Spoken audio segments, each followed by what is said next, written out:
It is August of 1943, and a formation of B-17 bombers from the 301st Bomb Group roar through the skies over Italy. They are used to the heavy flak and skilled Axis fighters that often give them trouble. But today, they were in for a surprise. For one of the only times in history an American fighter aircraft will be used against the U.S. Army Air Force as part of a deceptive and dastardly plan. The unsuspecting bomber crews are totally unaware. But soon, friendly machine guns and cannons will open up upon them, and one of the most bizarre air battles of World War II will begin. One of the most important themes in this dogfight is awareness and planning. And right now, we're approaching a day that requires both of those, Mother's Day, because you better be aware that it's coming and you better plan to get your mom a great gift. Fortunately, today's sponsor, Raycon, is the perfect way to take care of that. Raycon is my favorite audio brand. They put out the absolute finest earbuds around at a fraction of the cost of some of the other guys, and their latest model is better than ever. With a 32-hour battery life, your mom can keep going with her busy day, and so will her earbuds. Plus, when they finally get low, with Raycon's quick charge function, 10 minutes of charge gets you 90 minutes of battery life. They also come with a super cool active noise cancellation feature, so she can turn it on and tune out distractions at work, at the gym, or wherever else she goes. I actually got Raycon earbuds over a year ago and have been using them non-stop ever since. In fact, this past weekend, I had a long flight to Tucson to interview a veteran and used them to edit a video the whole flight there and the whole way back. Couldn't even hear the baby crying in the next row. So don't find yourself unprepared for Mother's Day. Get mom a gift she will love and support my work here. Go to buyraycon.com/TJ3 History to get 20% off site-wide. Brought to you by Raycon. Now, back to the story. 2 months earlier, on June 12th of 1943, a lone P-38 flies across the Mediterranean. This Lightning, which had just finished a photo reconnaissance mission, was piloted by Second Lieutenant Dwight C. Hartle. During the mission, Hartle had become lost and was now trying to get back home. But unfortunately, he is low on fuel. And unbeknown to Hartle, the compass of his P-38 is off by about 30 degrees, causing a major navigational mix-up. Believing he has finally reached friendly territory, Hartle drops altitude and begins to look for an Allied airfield. However, he would be mistaken. In reality, he had just entered enemy territory, flying over the Italian-controlled island of Sardinia. In seconds, Italian guards surround the young pilot, and he is taken into custody. He is landed at Capoterra Airfield, under the control of the Regia Aeronautica, the Royal Air Force of Fascist Italy. Although the American aviator would be taken prisoner, the most valuable asset of this blunder would be the warbird that carried him. To their surprise and satisfaction, the Italians had just been gifted a mint-condition American P-38 Lightning, one of the fastest and most widely used fighters in the Mediterranean theater. Immediately, the aircraft was flown to the Regia Aeronautica's Test and Research Center near Rome, where it was to be tested and studied. The pilot assigned to test fly this new and captured aircraft would be a colonel by the name of Angelo Tondi. First, however, the plane had to be repainted with Italian markings, so it was not immediately lost to friendly fire, especially with the fact that the Italians possessed no aircraft that looked anything similar to the Lightning. This would be done in a very rudimentary way, simply using a dark green paint to cover the American markings, as can be seen in this actual photo of the captured P-38 here. In addition, the white Italian crosses were added to the plane as well. In the first few test flights, which were no doubt always accompanied by escorts for safety, Tondi flew the new aircraft and had no problems learning the enemy warbird. In fact, it flew so well and he liked it so much that he came up with an idea, one that was devious and deceptive. So he brought it to his superiors.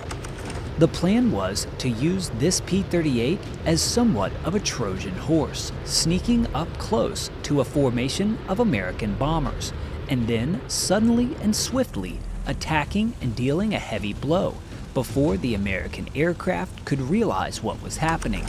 It was a bold plan, and Tondi himself volunteered to do the flying, as he was the most qualified and had come up with the plan himself. And somewhat shockingly, his superiors agreed. At this point in the war, things were not going all that well for the Italians, as the Americans, British, and other Allied forces had now invaded the island of Sicily. Thus, their research and development wing appeared as if it would not really have much time to do any serious study or research on enemy aircraft, as an invasion of the mainland was expected in the near future. So, in August of that year, after a few successful test flights, Colonel Angelo Tondi was approved for his first official mission in the Trojan Horse P-38. This would take place on August 11th of 1943. Just 2 months after the P-38 was captured, the now Italian Lightning started up and prepared for takeoff on its first official intercept mission. After getting airborne, additional Italian Mach 202s took off as escort to ensure that their Trojan Horse could make it to the gates of Troy without first being shot at by their own forces. After a few minutes, Tondi and the escorts were up and were headed to intercept altitude. Meanwhile, at this same moment, the 301st Bomb Group, an American unit of the 15th Air Force, had just hit targets in Terni, Italy. But now, around 11 a.m., they were headed home, about to pass over the coast of Italy before crossing the Mediterranean to make it back to their bases. Near the coastline, however, the waist gunner on board of one of these B-17s radioed a call out, bogeys 8 o'clock high. From a substantial distance, they looked like a P-38 and ME-109s. But in reality, these were Italian 202s and Tondi's P-38 Lightning. The following is a witness statement taken directly from Missing Aircrew Report 490 of the 301st Bomb Group on August 11th of 1943. This statement is by Staff Sergeant Gerald Tate. When the P-38 was first seen, we were about 2 or 3 minutes from the coast, and it was reported from 8 o'clock upper. About that time, our waist gunner saw him shoot a short burst at a Messerschmitt 109 flying near him. I believe this was actually not a 109, but a Mach 202. It appears that Tondi likely planned this to deceive the American bomber force and not to raise suspicion on flying so close and peacefully with what were obviously enemy aircraft. Thus, the report continues. And he came around to 5 o'clock and was reported to be friendly aircraft. He wiggled his wings and started in slowly to the formation. He came in to approximately 300 yards and then opened fire. Our waist gunner shot at him, and he turned toward 7 o'clock, and I gave him a burst. He went on to 10 o'clock and attacked again, whereupon our waist gunner and ball turret gunner fired at him. So Tondi, in a clearly deceptive and underhanded way, sneaks into the American bomber formation. And upon opening fire, he catches the formation completely by surprise. And they, with much hesitation, send bursts back at him. But this does not deter the Italian pilot, as he then shifts his attention to a nearby B-17. He then went around to 2 o'clock and made an attack on a C-42-3307, a bomber by the name of Bonnie Sue. He hit this plane and it peeled off past our tail and seemed to go out of control. As it came by, I could see someone trying to get out of the pilot's window. It was either the pilot or engineer, but I believe it was the engineer, as the plane was out of control and all 4 engines were running. Whoever it was got out and the plane went into a spin. I then saw 5 more chutes open, and just before the plane hit the water, it straightened out into a dive and hit the water nose first. In all, I saw 6 chutes open.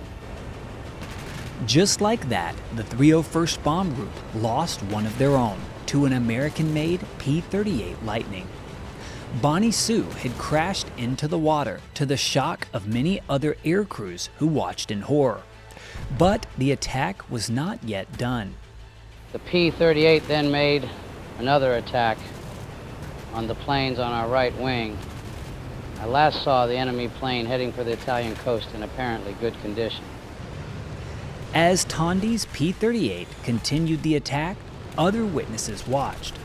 And there was one thing that was consistent and clear in their reports: the fact that this pilot was good and was well trained in the methods of bomber attack, as he executed strikes with precision and skill. After one more frontal attack on our element, the P-38 was reported heading back towards the Italian coast. The enemy plane seemed to have a very great reserve of ammunition, both cannon and machine gun, and was certainly flown by a veteran pilot. The P-38 made several other attacks on our formation from different directions. The pilot seemed to know his plane, and my impression was that he was a very good pilot. He also knew how to attack a B-17 with the minimum amount of firepower. I watched the crippled plane glide down in a big arc until I had to turn back to my guns. The enemy P-38 made another attack on us, this time using the blind spot beneath our wing to the greatest advantage. Indecision as to his identity on the part of our gunners and the element of surprise were the 2 main reasons for the success of his attacks. The pilot, no doubt, must have been well trained in methods of attacking a B-17 formation, as at no time did our turrets or tail gunners ever have a good target to shoot at. Based on these first-hand accounts, this would have no doubt been a terrifying strike, as the 301st Bomb Group were viciously attacked by what they believed to be a friendly aircraft. Of the 6 crew members that would bail out of Bonnie Sue, only 3 would survive, as they were in the water for days before they would be rescued, meaning that 6 of the 9 airmen on this bomber were killed by an American P-38 Lightning. After his attack on the formation and the claiming of one B-17 bomber, Tondi would actually score one more victory, but this was unknown to him. One of the other 301st bombers hit in the attack was B-17 42-30093, also known as Lady Evelyn. She would fail to make it all the way back to base and was forced to crash land in Tunisia, making the total 2 bombers that Tondi actually brought down, instead of the one claimed. Also interesting are a few fascinating observations that were made in the witness reports. First, we can see that 2 different witnesses state that the P-38 actually had weapons firing from the wings, and 2 other witness reports also state that this Lightning still carried the Star of the U.S. Air Force. So, did the Italians alter the configuration of this aircraft? Did they still carry the U.S. insignia to purposefully try and deceive American forces? Unfortunately, all we have at our disposal are first-hand witness accounts of an event that no doubt happened very quickly. Thus, we will likely never know. But one thing that is for sure is that this attack clearly instilled a great deal of confusion and fear in the crew members of the fortresses that day. Because of this, the 301st and other bomber groups in the Mediterranean were understandably on edge going forward.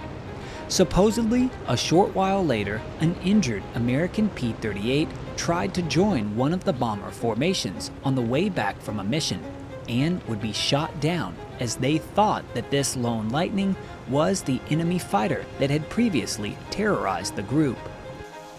Fortunately for the 301st Bomb Group, Angelo Tondi would only fly a few more missions in the Trojan P-38 and would not again score a victory against American bombers.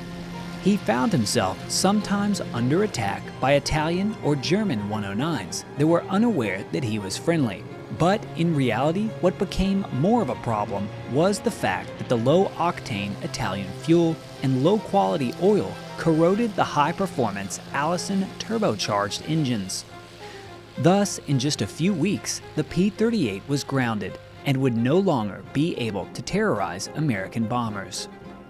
But it would have mattered little anyways, as less than a month later, the Italian forces would collapse as they withdrew from the Axis side of the war. In the end, no less than 2 American B-17s were shot down by the captured Lightning, marking the only time in World War II, and likely in all of history, where a captured American fighter successfully shot down an American bomber. If you enjoyed this video, please consider supporting me on Patreon, or sign up for my free World War II history newsletter at the link below, and get great war stories sent right to you. Thanks for watching, and I'll see you next time.